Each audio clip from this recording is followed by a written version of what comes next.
Welcome to the Titans of the Mediterranean.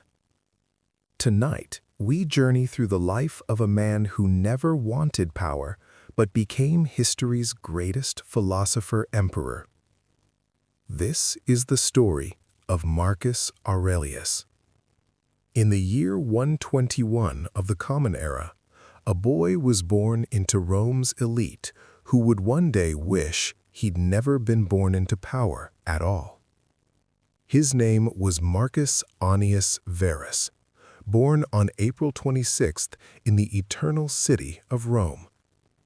His father, also named Marcus Annius Verus, served as praetor, one of Rome's high magistrates. His mother, Domitia Lucilla, came from immense wealth and cultivated refinement. The family was prominent, but not imperial. They belonged to Rome's senatorial aristocracy, respected, influential, but not destined to rule. Yet destiny has a way of finding certain souls. Marcus's grandfather, also bearing the family name, served as consul 3 times and maintained a close friendship with Emperor Hadrian. It was through this connection that the young Marcus would first come to imperial attention. When Marcus was only 3 years old, his father died. The boy was raised primarily by his grandfather and his mother, both of whom instilled in him a love of learning and an unusual sense of seriousness. Even as a child, Marcus displayed a character that set him apart. His family called him Verissimus, the most truthful one. There are accounts of the young boy refusing to lie, even when a lie would have spared him punishment or brought him advantage. Where other boys played at soldiers and chariots, Marcus sought philosophy. At the age of 11 or 12, he began studying the Stoic philosophers. He was so committed that he wanted to sleep on the floor like a Stoic sage, dressed in a rough Greek cloak, and rejected the fine togas expected of a young Roman aristocrat. His mother, wisely, insisted he at least use a cushion, but the boy's inclination was clear. He was drawn not to power or pleasure, but to wisdom and self-discipline. Emperor Hadrian, who had no biological children of his own, watched the developments of Rome's elite with keen interest. Succession planning for an emperor without heirs was a matter of existential importance. Succession planning for an emperor without heirs was a matter of existential importance. Hadrian's first choice for successor was a man named Lucius Ceionius Commodus, whom he adopted and renamed Aelius Caesar. Young Marcus was engaged to Aelius's daughter, Caeonia Fabia. It seemed the boy's future was settled. But fate had other plans. On January 1st, 138 AD, Aelius Caesar died suddenly, likely from tuberculosis. Hadrian's succession plan collapsed overnight. The empire needed an heir immediately. And so, Marcus Annius Verus, age 17, stood at the threshold of a destiny he never sought and would spend the rest of his life trying to bear with grace. When Hadrian's chosen heir died suddenly, the emperor made a decision that would change history, but only on one condition. It was February 25, 138 AD. Hadrian himself was dying. Tuberculosis and dropsy were consuming him. He had months, perhaps weeks. The empire could not be left without a clear successor. Hadrian considered adopting Marcus directly, but the boy was only 17, too young to command the legions, too inexperienced to govern an empire. So Hadrian devised a brilliant solution.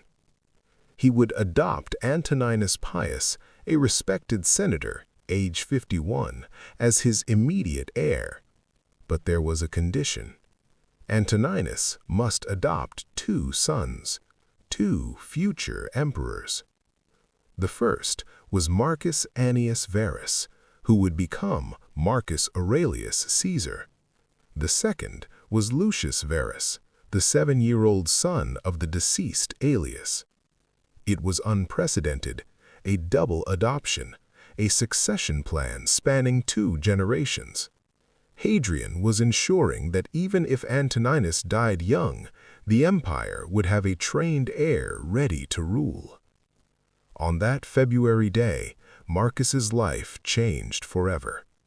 His engagement to Saonia Fabia was broken. He was now engaged instead to Antoninus's daughter, Faustina, the woman who would become his lifelong love and the mother of his 13 children. Marcus was now Caesar, heir to the Roman Empire, second only to Antoninus Pius. But what did Marcus feel about all of this? Years later, in his private journal, the work we now call Meditations, Marcus rarely speaks of ambition. He never writes of desiring power.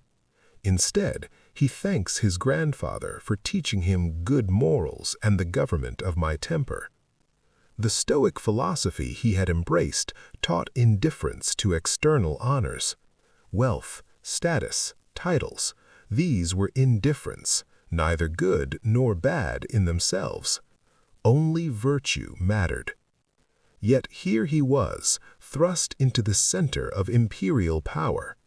Marcus could not refuse an emperor's command, so he did what Stoics do. He accepted.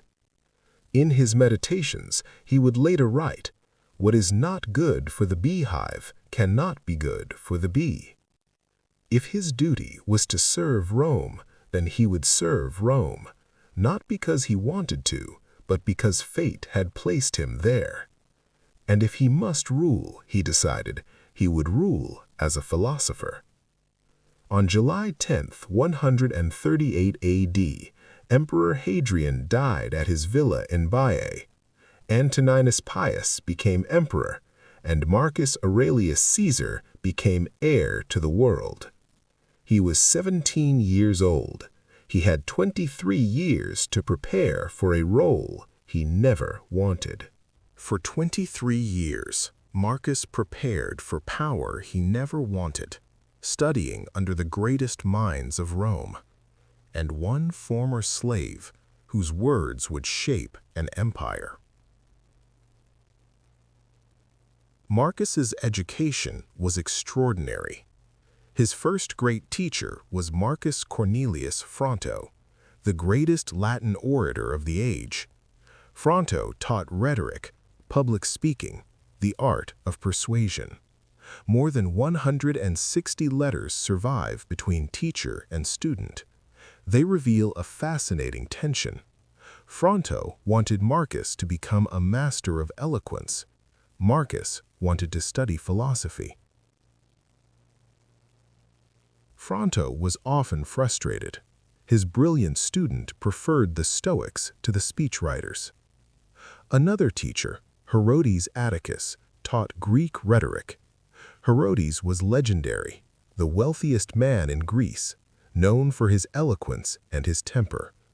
The relationship between Marcus and Herodes was tumultuous. Personality clashes, different temperaments. But Marcus learned even from difficult teachers. But the most important teacher, the one who would change everything, was Quintus Junius Rusticus. Rusticus was a Stoic philosopher, and he gave Marcus a gift that would define the prince's life. Rusticus owned a personal copy of the Discourses of Epictetus, the teachings of the former slave who had died decades earlier.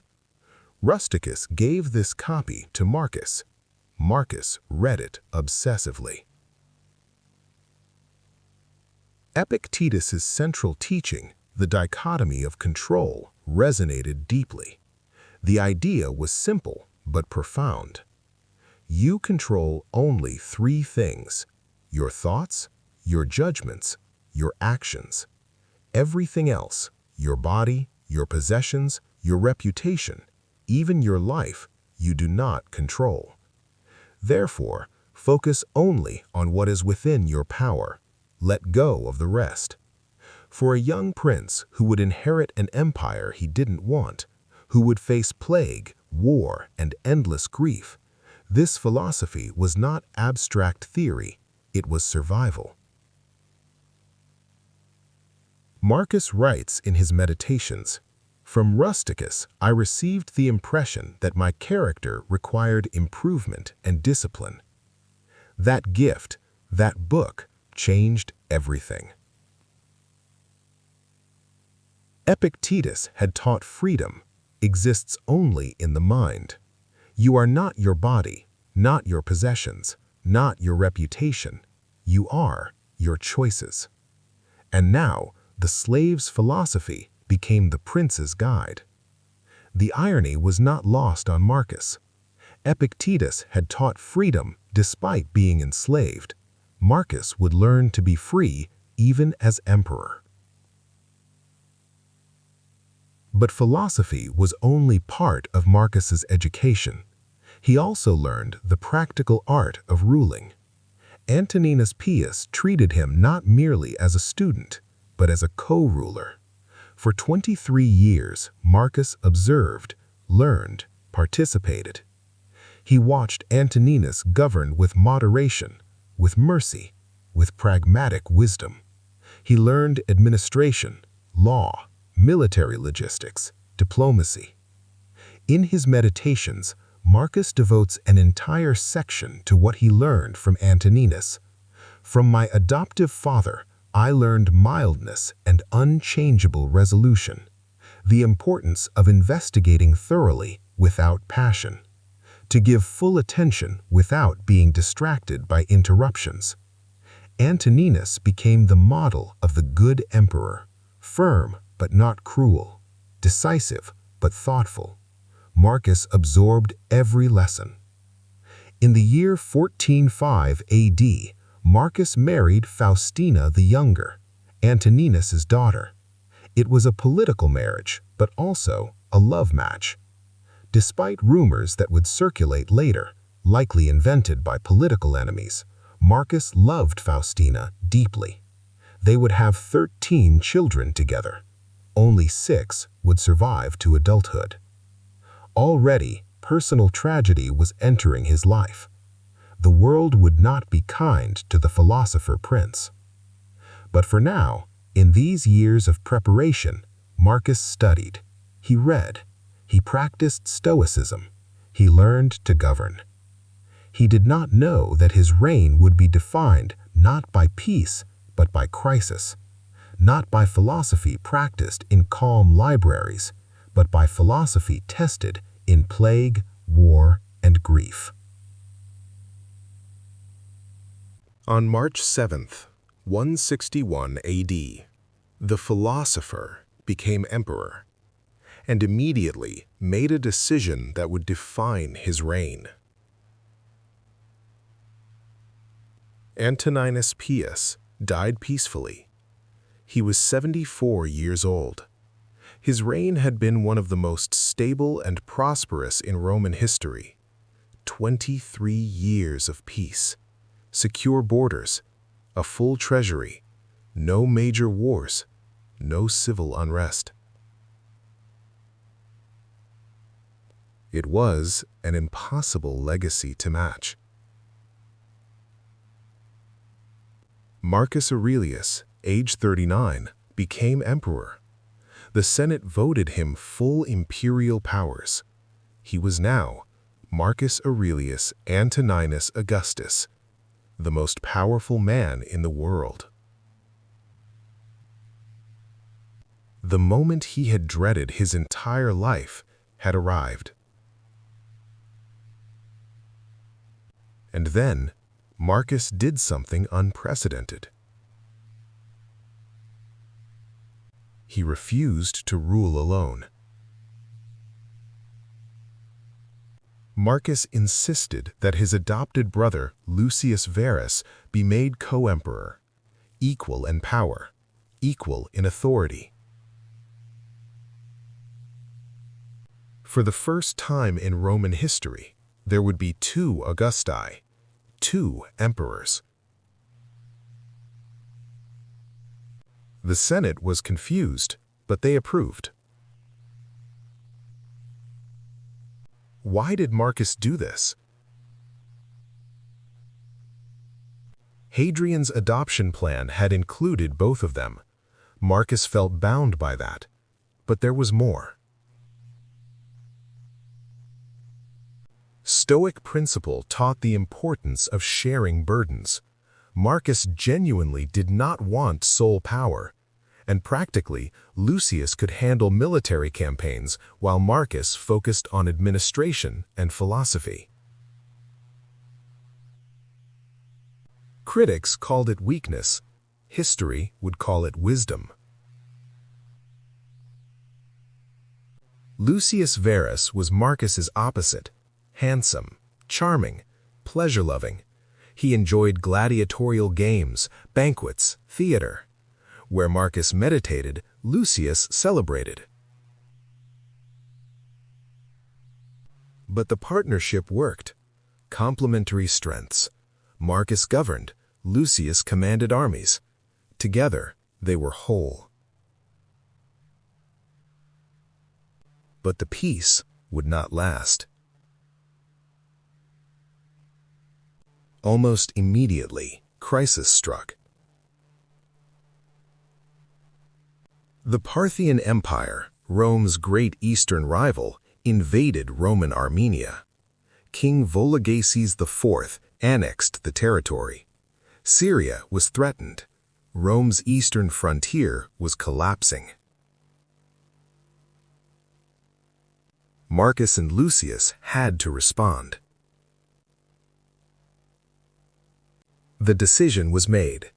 Lucius would command the Eastern campaign. He would leave for the front in 162 AD. Marcus would remain in Rome, managing the empire, while war raged in the East. The peaceful philosopher-emperor's reign began with war. And then personal grief struck. In 161 AD, the same year Marcus became emperor, his daughter Domitia Faustina died. She was young, a child. It was the first of many losses. But Marcus could not mourn as a father. He had to lead as an emperor. In his Meditations, he would write, "Loss is nothing but change, and change is nature's delight." Public duty versus private grief, it was a tension he would live with for the rest of his life. The burden of the purple had descended, and it would never lift. While Lucius fought in the east, a greater threat emerged from the north, one that would keep Marcus on the battlefield for the rest of his life. Lucius's eastern campaign was successful.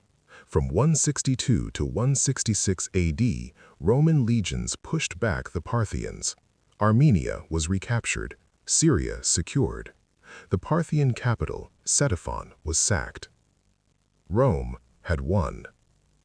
But the victory carried a deadly cargo. The returning soldiers brought back a plague. Around 165 or 166 AD, a disease began spreading through the empire. Modern scholars believe it was likely smallpox or perhaps hemorrhagic measles. The ancient physician Galen described the symptoms: fever, vomiting, diarrhea, black pustules covering the skin, gangrene. It spread like wildfire. Estimates suggest 5 to 10 million people died, perhaps 10% of the entire empire. In Rome itself, at the height of the plague, 2,000 people died every single day. The streets filled with funeral pyres, mass graves. The economy collapsed. The military was devastated. Legions lost half their strength. Marcus was forced to sell imperial possessions, jewelry, furniture, art, in a public auction to fund relief efforts. And the plague took Marcus's children. He and Faustina had 13 children. The plague, along with other childhood illnesses, killed many of them. The exact number is unclear from the historical record, but Marcus buried child after child. And he could not stop, could not mourn properly. The empire needed him. While Rome battled the plague, the northern tribes saw opportunity. The Germanic tribes along the Danube River, the Marcomanni, the Quadi, the Iazyges, had long eyed Roman territory. Rome's legions were depleted. The empire was weak. In 166 AD, the tribes did something unprecedented. They confederated, united, crossed the Danube in massive numbers. They invaded Roman provinces, pushed deeper, reached northern Italy. For the first time since Hannibal 5 centuries earlier, a foreign army threatened Italy itself. The city of Aquileia was besieged. Rome itself could be in danger. Marcus realized this was an existential threat. In 168 AD, Marcus and Lucius both went north to take personal command of the armies. It was the first time Marcus had left Rome for extended military campaigning. The philosopher had to become a warrior. In January of 169 AD, Lucius Verus died suddenly, either from the plague or a stroke. The exact cause is uncertain. Marcus was now sole emperor, at war, with plague still ravaging the empire. He could have returned to Rome, could have delegated the campaign to generals, but Marcus stayed. For the next 11 years, Marcus Aurelius would live on the Danube frontier, in military camps, in harsh conditions, leading armies, fighting to save Rome. He established his headquarters at Carnuntum, a fortress on the Danube. He lived in a military tent, not a palace. He shared the hardships with his soldiers. The wars that followed are known as the Marcomannic Wars. They were brutal, grinding, not glorious conquests, but survival warfare. Marcus fought in snow, in mud, in the cold. Disease stalked the camps.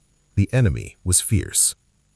But Marcus, despite having no formal military training, led effectively. His strategy was methodical, slow. He pushed the tribes back, won battles, not through flashy tactics, but through relentless, disciplined campaigning. But Marcus also showed unexpected mercy. He didn't merely want to defeat the tribes, he wanted to assimilate them. Tribes that surrendered were offered terms. Some were settled inside the empire as foederati, allied peoples. They would guard the frontier in exchange for land and Roman citizenship. It was the Stoic principle applied to warfare. All humans part of one cosmic order. Even enemies could become fellow citizens. But to those who refused terms, Marcus was ruthless. This was the paradox of Marcus Aurelius, the merciful philosopher fighting a merciless war when necessary. By 1775 AD, victory was nearly achieved. The tribes were pushed back, the frontier secured. Marcus planned to annex the Germanic territories, create 2 new Roman provinces, Marcomannia, Sarmatia. The northern border would be permanently secured. Just one more campaign season and it would be done. But fate had other plans. As if war wasn't enough, a plague swept through the empire that would kill more Romans than any barbarian army. The Antonine Plague lasted from 165 to 180 AD, the entire duration of Marcus's reign. For 15 years, death stalked every city, every village, every legion camp. The symptoms were horrifying: high fever, vomiting, diarrhea, black pustules erupting across the skin, gangrene of the hands and feet. Galen, the great physician of the age, wrote detailed accounts. Modern medical historians believe it was likely smallpox, or possibly a virulent form of hemorrhagic measles. The mortality rate was approximately 25 to 30% of those infected. In Rome, at the plague's peak, 2,000 people died every day. Bodies piled in the streets, mass graves were dug. The air was thick with smoke from funeral pyres. The Roman army was especially devastated. Soldiers lived in close quarters. Disease spread rapidly. Entire legions lost half their men. The economy collapsed. Labor shortages, trade disruption, currency devaluation. The empire was hemorrhaging. And Marcus Aurelius refused to flee. He could have retreated to a country villa, could have isolated himself with the wealthy elite, but he stayed. He governed. He intervened personally. Marcus sold imperial treasures. In 175 AD, he held a massive auction in the Forum of Trajan: jewelry, furniture, art, silk, gold vessels, everything except what was needed for basic governance. The funds were used for military recruitment, food distribution, medical care, funeral costs for the poor, honoring doctors and caregivers who risked their lives. The Stoic emperor remained calm in crisis. In his meditations, he would write, "The impediment to action advances action. What stands in the way becomes the way." Obstacles were opportunities to practice virtue. But the plague was also deeply personal. Marcus and Faustina had 13 children. 6 survived to adulthood, 7 did not. How many died from the plague? The historical record doesn't give us exact details, but we know Marcus buried multiple children during these years. And yet, he could not mourn as a father. Each death was a private agony, but publicly, he had to be the emperor, stoic, calm, resolute. The empire could not see him break. So Marcus turned to his journal, to his meditations. There, in private, he counseled himself. Loss is nothing but change. What we cannot bear removes us from life, but I am still here. Therefore, I can bear it. Accept the things to which fate binds you. Love the people with whom fate brings you together, but do so with all your heart. Faustina, his wife, accompanied him to the northern frontier. It was rare for an empress to join a military campaign, but she went, shared his hardships. In 175 AD, Faustina died, possibly from the plague, possibly from complications in childbirth. The sources are unclear. Marcus deified her immediately, declared her a goddess. His love for her, despite later rumors spread by political enemies, was genuine and deep. Now, Marcus was truly alone. His co-emperor, dead. His wife, dead. His children, many, dead. The empire dying from plague and war. This was the crucible moment for Marcus's philosophy. It's easy to be a Stoic in times of peace, easy to practice philosophy in a garden, with books, with comfort. But could Stoicism sustain a man through plague, war, and grief? Marcus's answer was yes.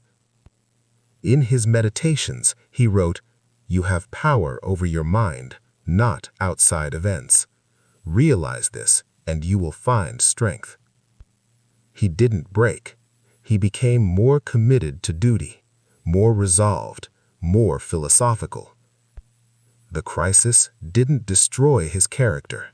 It revealed it.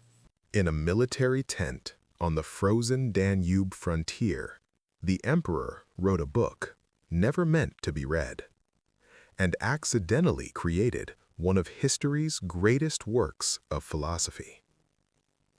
Between the years 170 and 180 AD, while camped on the northern frontier, Marcus Aurelius kept a journal. Its original title in Greek was ta εις heiron, to himself. It was never intended for publication. It was a private conversation. Marcus talking to Marcus. The book we now call Meditations was written not in Latin, the language of Rome, but in Greek, the language of philosophy. Marcus wrote at night, by candlelight, in his tent, after days of battle, after council meetings, after burying soldiers, after endless administrative burdens. He wrote to remind himself, to counsel himself, to process the unbearable weight of his life. The meditations are not organized systematically. They're not a treatise. They're fragments, stream of consciousness, repetitive. Because Marcus needed to hear the same lessons again and again. Let me share some of the core themes. First, impermanence. Everything is fleeting. Fame, fortune, even the memory of fame. You could leave life right now. Let that determine what you do, say, and think. This wasn't morbid, it was liberating. Death was always close, on the battlefield, in plague-riddled camps. Marcus meditated on death, not to be depressed, but to live fully. Think of yourself as dead. You have lived your life. Now take what's left and live it properly. Second, control. This was pure Epictetus, the dichotomy of control. You have power over your mind, not outside events. Realize this, and you will find strength. Plague, war, death, these were external, indifferent, outside his control. But his response, his virtue, his integrity, those he controlled completely. If it's not right, don't do it. If it's not true, don't say it. Third, duty and service. At dawn, when you have trouble getting out of bed, tell yourself, I have to go to work as a human being. What is my purpose? To benefit my community. Marcus saw himself not as master, but as servant. The emperor served Rome, not the other way around. The art of living is more like wrestling than dancing. Fourth, dealing with difficult people. This one feels startlingly modern. When you wake up in the morning, tell yourself, the people I deal with today will be meddling, ungrateful, arrogant, dishonest, jealous, and surly. Is this cynical? No, it's preparation. They act that way because they don't know good from evil. But I have seen the beauty of good and the ugliness of evil, and I've understood the nature of the person doing wrong. They are my kin. Marcus chose compassion, not condemnation. Even when people betrayed him, lied to him, disappointed him, he responded with understanding. Fifth, interconnectedness. What injures the hive injures the bee. Marcus believed all humans are part of one organism, one cosmic order, Stoic cosmopolitanism. We were born to work together like feet, hands, and eyes. To obstruct each other is unnatural. These weren't abstract theories. These were survival tools. Marcus was trying to make sense of suffering, of duty, of mortality. The irony of meditations is profound. Marcus never published it. So how did it survive? We don't know. It was likely found after his death, perhaps by a servant, perhaps by a family member. The earliest historical reference comes from the 10th century AD, over 700 years after Marcus wrote it. It remained relatively obscure until the Renaissance, then it began spreading. Today, Meditations is one of the most widely read philosophy books in the world, translated into every major language, read by presidents, CEOs, athletes, prisoners, students. Marcus's private struggle became a universal guidebook. Why does it resonate? Because it wasn't written by a philosopher in an ivory tower. It was written by an emperor facing real crisis, real grief, real war. It's authentic. Marcus was failing, struggling, doubting, reminding himself over and over. The repetition isn't a flaw, it's human. I have always been this way. So what? That's not a reason to keep being this way. Philosophy, Marcus shows us, isn't about being perfect. It's about trying, again and again and again. The most powerful man in the world felt powerless. And in that vulnerability, in that honest struggle, millions of readers see themselves. Marcus Aurelius made one decision that would haunt his legacy forever. He knew it was probably the wrong decision, and he did it anyway. The decision was about his son, Commodus. Lucius Aurelius Commodus was born in the year 161 AD, the same year Marcus became emperor. He was the only surviving son among 13 children, the boy who would carry the bloodline, the child on whom all dynastic hopes rested. Marcus loved him. But Commodus was not like his father. Where Marcus was serious, Commodus was frivolous. Where Marcus was disciplined, Commodus loved pleasure.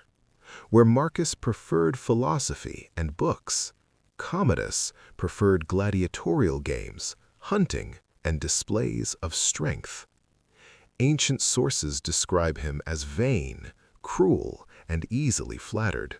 He loved being adored, loved pageantry, loved the roar of the crowd. As Commodus grew older, the differences became impossible to ignore. Marcus Aurelius was the last of the 5 good emperors, a line of rulers chosen not by blood, but by adoption. Nerva had adopted Trajan. Trajan had adopted Hadrian. Hadrian had adopted Antonius Pius. Antonius had adopted Marcus. Each emperor chose the man he believed best suited to rule. Marcus could have followed that tradition. He could have adopted a wise, virtuous senator, a capable general, a philosopher-statesman. Instead, he chose Commodus. Why? Some historians suggest Marcus was simply blinded by paternal love. Others argue that he feared civil war if he passed over his biological son. Roman society had always valued bloodlines. The adoptive system was a brilliant innovation, but fragile. Skipping the emperor's own son might have plunged the empire into chaos. Marcus, exhausted by decades of war and plague, may have decided that stability now was worth risk later. He also may have hoped that Commodus would mature. Perhaps with time, with guidance, with shared rule, the boy would grow into the role. So Marcus made his choice. In 177 AD, he elevated Commodus to co-emperor. Commodus was only 17. Father and son now ruled Rome together. Marcus tried to shape him. He brought Commodus to the Danube frontier, exposed him to military command, to the hardships of the legions, to the realities of governance.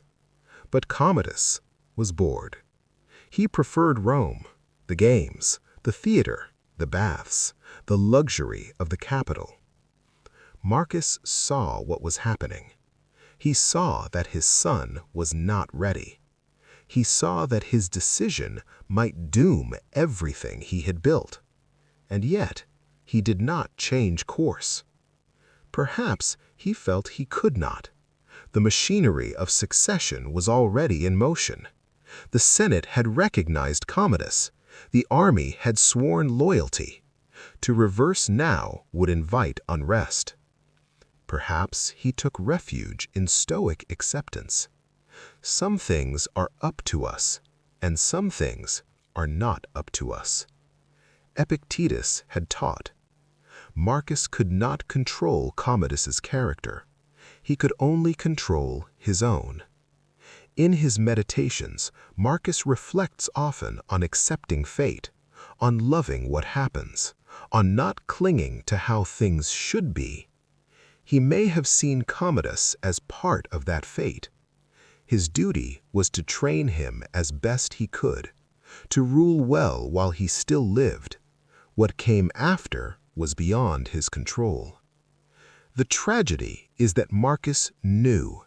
He knew he was leaving the empire to a man unworthy of it, but he also knew that he could not live forever. And so, the philosopher-emperor made the most human of choices. He chose his son. History would judge him harshly for it. But in that choice, Marcus reveals something deeply human and deeply Stoic. Stoicism does not make us perfect. It does not turn us into unfeeling statues. It teaches us to do our best with what we have, to accept what we cannot change. Marcus chose Commodus and accepted the consequences. By the year 180 AD, Marcus Aurelius had been at war on the Danube frontier for more than a decade. He was 58 years old, tired, worn down, scarred by grief. But he was close to achieving something extraordinary. The Germanic tribes that had threatened Italy, that had crossed the Danube, that had ravaged Roman provinces, were finally on the brink of defeat. Marcus's plan was bold. He intended to annex their territories north of the Danube, to create two new provinces, Marcomania and Sarmatia. The frontier would be secured permanently, the threat neutralized. Rome would be safe. All it required was one more campaign season. Then Marcus fell ill. The sources differ on exactly what struck him. Some say it was the lingering Antonine plague, others a simple illness compounded by exhaustion. Whatever it was, Marcus knew. His body was failing. He was in the city of Vindobona, modern-day Vienna, or possibly Sirmium in Serbia. The sources disagree, but all agree he was far from Rome, still on the frontier, still with his army. He had always shared their hardships. He would share their end. As his condition worsened, Marcus refused food. Some accounts suggest he was deliberately hastening his death, a final act of control over the one thing he had always contemplated: death. He asked to be left alone in his room. He didn't want his soldiers to see him weak. He didn't want pity. This was not vanity, it was care. He wanted to die quietly. He sent for Commodus. The young emperor, now in his late teens, came to his father's bedside. We do not know exactly what they said. History does not preserve their final conversation. We can imagine Marcus urging him to rule with justice, to remember his duty, to think of the common good. Whether Commodus listened is another question. Ancient historians record several versions of Marcus's last words. One tradition has him saying to his friends, "Weep not for me, think rather of the pestilence and the deaths of so many others." Another has him tell Commodus, "Go to the rising sun, for I am already setting."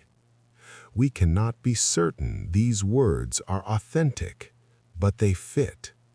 They fit a man who had spent his life thinking of others, who had faced plague with compassion, war with duty, power with reluctance. He would not want tears for himself. Marcus Aurelius died on March 17th, 180 AD. His body was likely cremated, his ashes placed in Hadrian's mausoleum in Rome, the building now known as Castel Sant'Angelo. The Senate deified him, declared him a god, as they had done for good emperors before him. In Rome, a monumental column was later erected in his honor.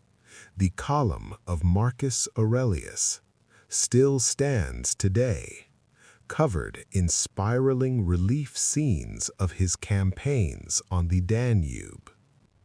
The emperor, who had written privately of the futility of fame, was now immortalized in stone. But as Marcus had often reminded himself, even stone erodes. Soon you will have forgotten all things, and all things will have forgotten you. He did not live for monuments. After his death, Commodus became sole emperor. Almost immediately, he abandoned his father's plans. He signed a quick peace with the Germanic tribes. He returned to Rome. He preferred the comforts of the capital. The provinces Marcus had hoped to create were never established. Commodus's reign quickly descended into chaos.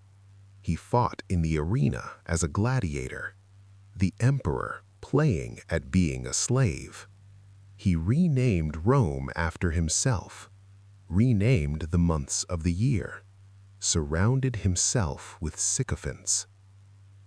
Paranoid and cruel, he executed senators, confiscated property, lived in luxury while the empire strained.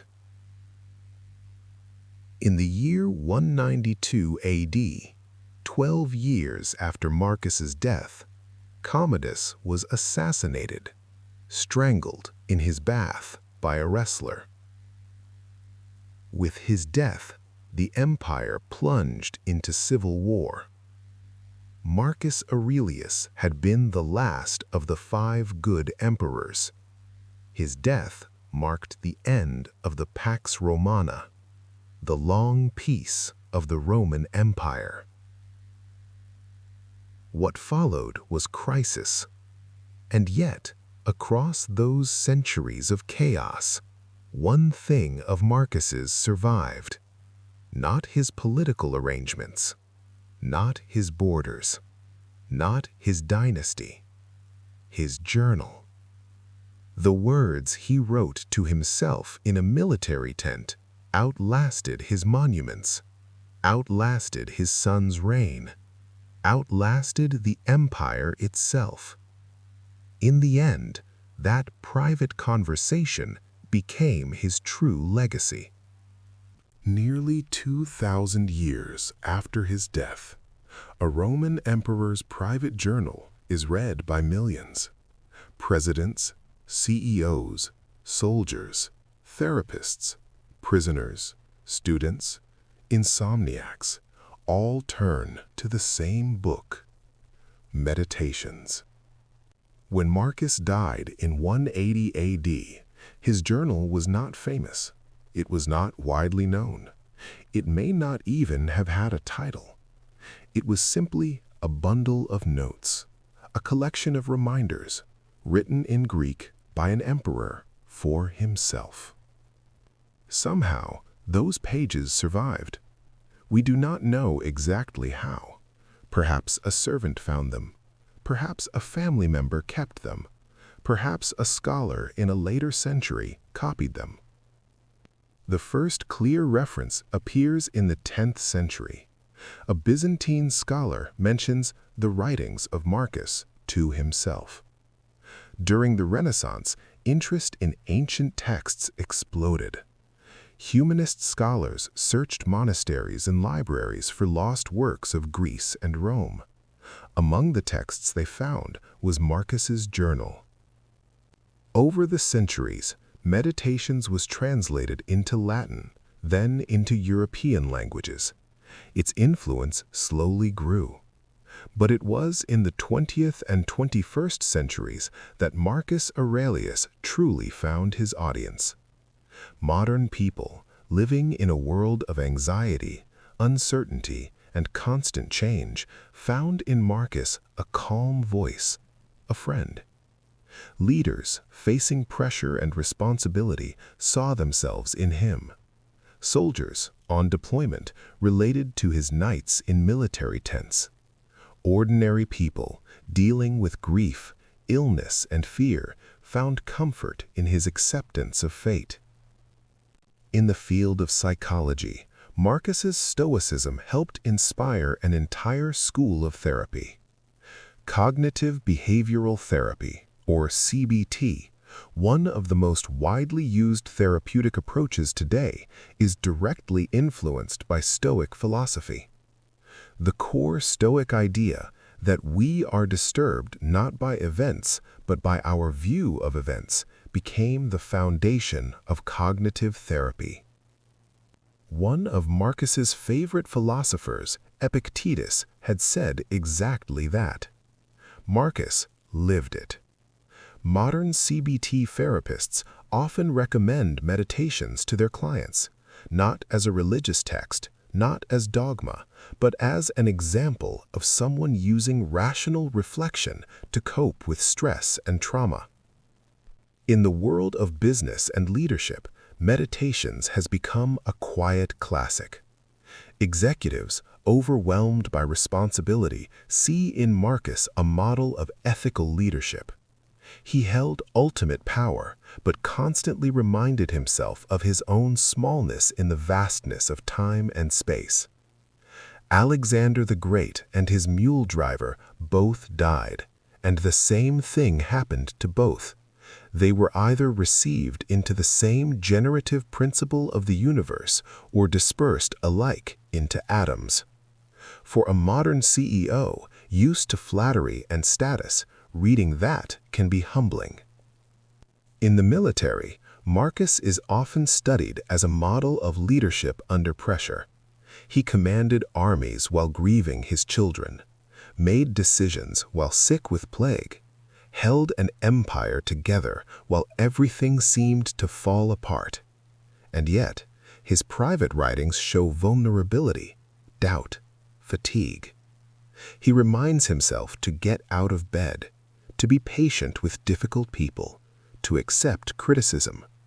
This honesty makes him believable. In the world of self-improvement and popular philosophy, Marcus stands at the center of a modern Stoic revival. Authors write books based on his ideas. The obstacle is the way. How to Think Like a Roman Emperor. Podcasts quote his lines. Social media shares his aphorisms. Sometimes the nuance of his thought is lost in the process. Stoicism can be flattened into slogans. But for those who go to the source, who read his actual words, a deeper, quieter wisdom emerges. And then there are those listening to his words at night. People like you, lying in bed, in the dark, with headphones on, listening to the life of a man who lived 2,000 years ago, a man who could not sleep because of worry, who struggled to get out of bed, who felt pulled between duty and exhaustion, a man who wrote to himself the same reminders you might need tonight. Do not waste the remainder of your life in thoughts about others when you do not refer your thoughts to some object of common utility. You have power over your mind, not outside events. Realize this, and you will find strength. When you arise in the morning, think of what a precious privilege it is to be alive, to breathe, to think, to enjoy, to love. Marcus Aurelius never meant for you to read his words. He wrote them for himself. Perhaps that is why they feel so honest. And yet, across 2,000 years, across fallen empires, across languages and cultures, his voice still reaches you. In the quiet of your room, on a glowing screen, in a soft-spoken narration from a distant world. This is his true legacy. If this story has sparked your curiosity, there are many paths you can follow deeper into Marcus Aurelius's world. What follows is not an academic lecture, just a gentle guide. Think of this as a walk through an ancient library. First, the most important book of all, Meditations by Marcus Aurelius. This is Marcus's own voice. If you only read one thing, read this. There are many translations, each has its own flavor. For modern conversational English, the translation by Gregory Hayes is often recommended. For a slightly more formal but very accurate version, Robin Hard's translation works beautifully. For a classic public domain option, the 19th century translation by George Long is widely available for free. Next, if you want to understand the historical Marcus beyond his own reflections, there are ancient biographies. The Historia Augusta includes a life of Marcus Aurelius. It mixes fact with legend. You will find stories there that are colorful but not always reliable. Cassius Dio, a Roman senator and historian, wrote a Roman history that covers Marcus's reign. His perspective is political, sometimes critical, always valuable. There are also letters between Marcus and his rhetoric teacher Fronto. They reveal a more human side, the young Marcus complaining about duties, writing about health, about family, about the tension between philosophy and public life. Among modern scholars, one of the most respected biographies is Marcus Aurelius by Anthony Burley. It is detailed, careful, thorough. If you want a full picture of his life and times, this is an excellent place to go. If you are more interested in the philosophy of meditations itself and how it fits into Stoicism, there is a beautiful book called The Inner Citadel by Pierre Hadot. Hadot was a philosopher who believed that ancient philosophy was not just theory, but a way of life. He shows how Marcus used his writing as a spiritual exercise, a daily training of the soul. For a more practical modern introduction to Marcus and Stoicism, How to Think Like a Roman Emperor by Donald Robertson is a wonderful guide. Robertson is both a psychotherapist and a scholar of Stoicism. He walks through Marcus's life and connects it to modern psychology, especially cognitive behavioral therapy. If you want a lighter, more accessible doorway into these ideas, you might enjoy The Obstacle is the Way by Ryan Holiday. It is not a history book, but a modern application of Stoic principles, many drawn from Marcus. It has helped bring Stoicism to a wide audience. To understand the world Marcus lived in, you might look at broader histories of Rome. SPQR by Mary Beard offers a clear, engaging overview of Roman history, from the early Republic to the Imperial Age. Academic collections like the Cambridge Ancient History give detailed context for the High Empire. To learn more about the Antonine Plague specifically, there are studies by modern historians and scientists who have tried to identify the disease and its impact. Finally, if you want to explore Stoicism beyond Marcus, you can read the Discourses of Epictetus, the very book given to Marcus by his teacher Rusticus. You can read the letters of Seneca, another Roman Stoic, writing to his friend Lucilius about how to live well in difficult times. Together, these voices form a kind of chorus. Marcus, Epictetus, Seneca. Separated by time and place, but united in one project: to live with virtue, to accept what cannot be changed, to focus on what is within our control, to meet death without fear. As you explore these works, remember, you do not need to agree with everything they say. You do not need to become a Stoic. You can simply listen. Take what helps, leave what doesn't. Let their words sit with you. The fact that you are here listening to this story already places you in a long tradition of people across centuries who turned to ancient voices for comfort, for guidance, for perspective. Marcus Aurelius wrote to himself, "You are listening in, and perhaps in your own way, you will continue the conversation." You have been listening to the story of Marcus Aurelius, the man who never wanted power, the emperor who wrote to himself, the philosopher who faced plague, war, and grief, and still chose duty, and still chose virtue. If his words or his example brought you even a little calm tonight, let that be his final gift. Thank you for spending this time in the ancient world. May your sleep be peaceful. Good night.